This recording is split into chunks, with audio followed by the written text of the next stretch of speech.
বিগিনাৰসকলৰ কাৰণে মই এটা এডভাইচ দিম।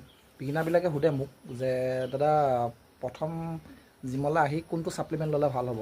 মই তেওঁলোকক ক'ব বিচাৰোঁ, তোমালোকে প্ৰথমতে ছাপ্লিমেণ্টৰ মাথা নামাৰিবা।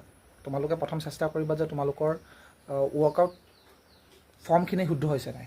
তাৰপিছত তোমালোকে চেষ্টা কৰিবা আমি ডায়েট কিমান কনচিষ্টেঞ্চলি ফ'ল' কৰিব পাৰিছোঁ। কাৰণ যি ছাপ্লিমেণ্টে লৈ লোৱা, যদি তোমালোকে নিজৰ ডায়েটটো ফ'ল' নকৰা তেতিয়াহ'লে তোমালোকে ৰিজাল্ট নাপাবা। আৰু বহুতে সোধে যে ছাৰ ক্ৰিয়েটিন ল'ম নে প্ৰ'টিন ল'ম। তো মই তেওঁলোকক ক'ব বিচাৰোঁ প্ৰ'টিনটো তোমালোকে নেচাৰেল ডায়েটৰ পৰা ফ'ল' কৰি ল'ব পাৰিবা, কিন্তু যদি তুমি ক্ৰিয়েটিনটো লোৱা তেতিয়াহ'লে বেষ্ট ভাল হ'ব। ক্ৰিয়েটিনটো বিগিনাৰ এডভান্স চবেই ল'ব পাৰে।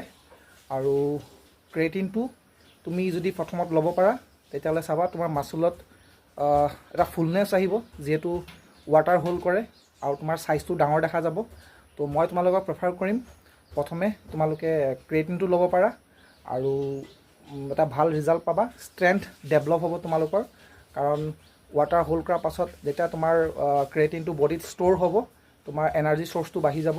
তেতিয়াহ'লে তুমি য'ত তুমি 5 কেজি মাৰিব পাৰিছিলা সেইটো জেগাত তুমি 7 কেজি বা 10 কেজি তুমি ৱেইটেৰে পাৰফৰ্ম কৰিব পাৰিবা। যেতিয়া তুমি ৱেইটটো ইনক্ৰিজ কৰিবা, যেতিয়া তুমি প্ৰগ্ৰেছিভ অভাৰলোড কৰিবা, তেতিয়া তোমাৰ মাচলটো ডেভেলপ হ'ব।